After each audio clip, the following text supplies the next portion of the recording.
إلهي أتيت بصدق الحنين يناجيك بالتوب قلب حزين إلهي أتيت إن الحمد لله والصلاة والسلام على رسول الله أما بعد কার মৃত্যু কখন কিভাবে কোথায় আসবে কেউ জানে না, তাই আমাদের সব সময় মৃত্যুর জন্য প্রস্তুত থাকা চাই।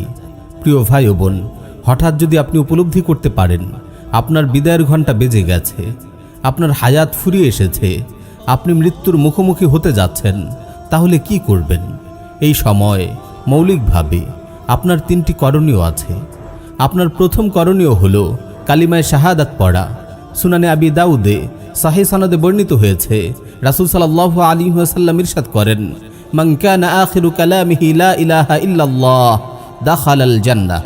যার শেষ কথা হবে লা ইলাহা ইল্লাল্লাহ, সে জান্নাতে প্রবেশ করবে। প্রিয় ভাই ও বোন, মৃত্যুর সময় বড়ই কঠিন। এই সময় মানুষ ভয়ে আতঙ্কে দিশেহারা হয়ে পড়ে। শয়তান তখন সর্বশক্তি নিয়োগ করে মানুষকে ঈমানহারা করতে। তাই এই সময় কালিমায়ে শাহাদাত জবানে জারি রাখা চাই।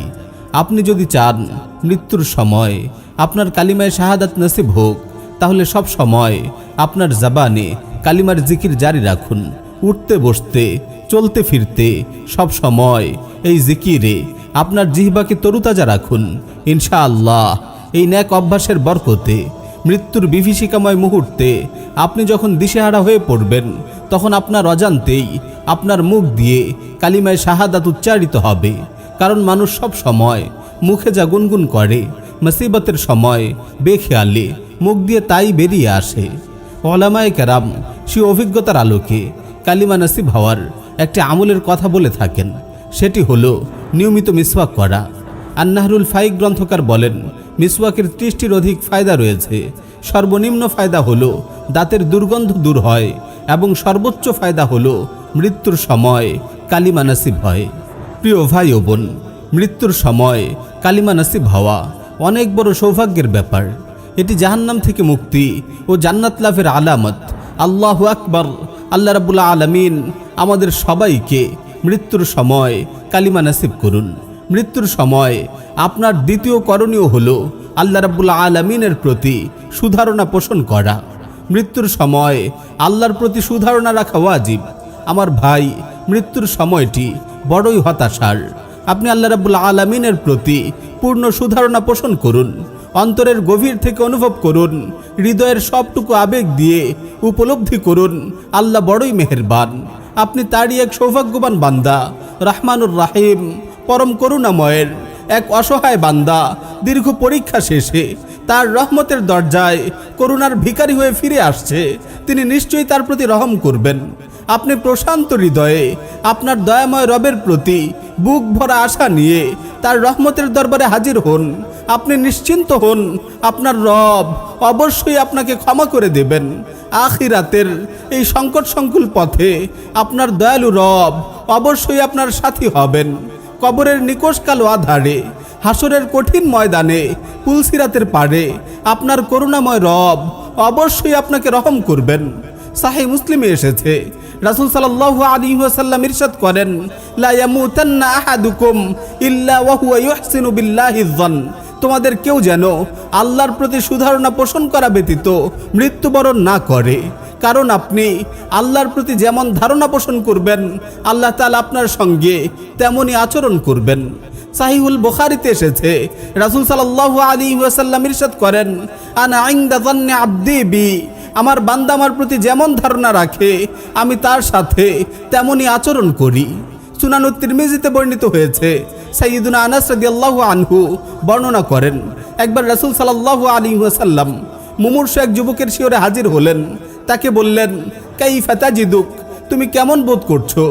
যুবকটি উত্তর দিল, আল্লাহর প্রতি আশা রাখছি এবং গুনাহকে ভয় পাচ্ছি। তখন রাসূল সাল্লাল্লাহু আলাইহি ওয়াসাল্লাম বললেন, লা ইয়াজতামিআন ফি কলবি আবদিন ফি মিসলি হাযাল মাওতিন ইল্লা আ'তাহু আল্লাহু মা ইয়ারজু ওয়া আমানাহু মিম্মা ইয়াখাফ। এমন মুহূর্তে যে বান্দার অন্তরে এই দুই বিষয় থাকে, সে যা আশা করে আল্লাহ তাআলা তাকে তা দান করেন এবং যার আশঙ্কা করে তা থেকে নিরাপদ রাখেন। ফুজাইল বিন ইয়াদ রাহিমাহুল্লাহ বলেন, যতক্ষণ তুমি জীবিত থাকবে ততক্ষণ আল্লাহকেই সবচেয়ে বেশি ভয় করবে, আর যখন মৃত্যু উপস্থিত হবে তখন আল্লাহর প্রতি সবচেয়ে বেশি আশাবাদী হবে। যখন হুযাইফা বিন ইয়ামান রাদিয়াল্লাহু আনহু এর মৃত্যুর ক্ষণ উপস্থিত হলো, তিনি বললেন, আমি যার প্রতীক্ষায় ছিলাম সেই প্রিয় মৃত্যু আজ চলে এসেছে। আজকের পূর্বে আমি তোমাকে ভয় পেতাম, কিন্তু আজ আমি তোমার প্রতি খুবই আশাবাদী। প্রিয় ভাই ও বোন, মৃত্যুর সময় আল্লাহর প্রতি সুধারণা পোষণের আরও একটি ঘটনা আপনাদের শোনাই। ইমাম বাইহাকি রাহিমাহুল্লাহ সংকলিত শুআবুল ঈমান গ্রন্থে বর্ণিত হয়েছে, একবার ওয়াসিলা বিন আসকার রাদিয়াল্লাহু আনহু জনৈক মুমূর্ষু ব্যক্তির কাছে যান।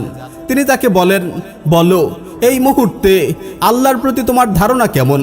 লোকটি বললেন, আমার গুনাহ আমাকে ডুবিয়ে দিয়েছে এবং ধ্বংসের দ্বার প্রান্তে নিয়ে এসেছে, তবু আমি আল্লাহর রহমতের আশা করছি। তার কথা শুনে ওয়াসিলা রাদিয়াল্লাহু আনহু বলে উঠলেন, আল্লাহু আকবার। তার দেখা দেখি লোকটির পরিবারের লোকেরাও তাকবীর ধ্বনি দিল। তিনি বললেন, আমি রাসূল সাল্লাল্লাহু আলাইহি ওয়াসাল্লামকে বলতে শুনেছি যে আল্লাহ তাআলা বলেন, আমার ব্যাপারে বান্দার ধারণার অনুরূপ আমি তার সাথে আচরণ করি, সুতরাং যত পারো আমার ব্যাপারে সুধারণা পোষণ করো। প্রিয় ভাই ও বোন, মৃত্যুর মুহূর্তে আপনার তৃতীয় করণীয় হলো দুনিয়া থেকে মুখ ফিরিয়ে নিয়ে খালিস দিলে তাওবা করা এবং আল্লাহ রাব্বুল আলামিনের দিকে মনোনিবেশ করা। আমার ভাই, এই কঠিন সময়ে দুনিয়ার কেউ আপনার কোনো কাজে আসবে না। আপনি যখন মৃত্যু যন্ত্রণায় ছটফট করবেন, আপনার প্রিয়জনরা হাহুতাশ কিংবা দোয়া দরুদ পড়া ব্যতীত কিছুই করতে পারবে না। পৃথিবীর সর্বশ্রেষ্ঠ ডাক্তার কিংবা শক্তিধর প্রেসিডেন্টও আপনার এতটুকু সাহায্য করতে পারবে না। তাই এই কঠিন সময়ে আপনি সর্বান্তকরণে আপনার রবের দিকে রুজু হন, তার দিকেই মনোনিবেশ করুন। আপনার সুখের নিবাস, প্রিয়তমা স্ত্রী, পরম আদরের সন্তানাদি, আপনার বিলিয়ন ডলারের সম্পদ, আপনার বিশাল প্রভাব প্রতিপত্তি, সুনাম সুখ্যাতি আজ কিছুই আপনার নেই। আপনি আজ একজন নিঃস্ব মুসাফির, আপনি কবরপথের যাত্রী। আপনি চিরদিনের জন্য এই দুনিয়ার সব কিছুকে বিদায় জানাচ্ছেন।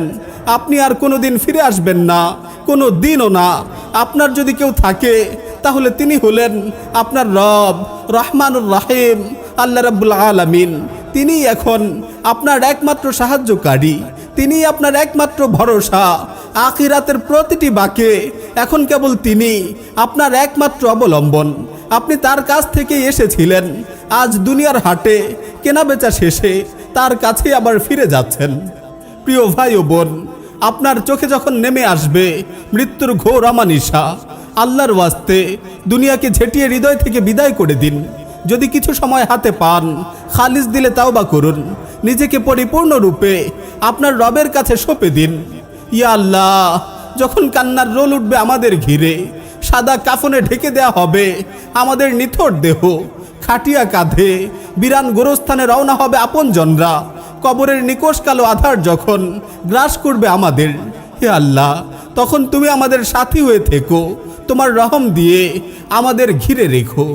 ইয়া রহমান, আমাদের রহম করো। যখন আমাদের জরাজীর্ণ কবরগুলো মিশে যাবে মাটিতে, মানুষ ভুলে যাবে আমাদের কথা, আমরাও ছিলাম একদিন এই পৃথিবীর বাসিন্দা। কারো মুখে আর উচ্চারিত হবে না আমাদের নাম, কবরের পারে এসে দাঁড়াবে না কেউ হাত তুলে। আল্লাহ, সেই অসীম বিস্তৃতির, সেই অন্তহীন বিষাদের দিনগুলোতে তুমি আমাদের সাথী হয়ে থেকো, তোমার রহম দিয়ে আমাদের ঘিরে রেখো।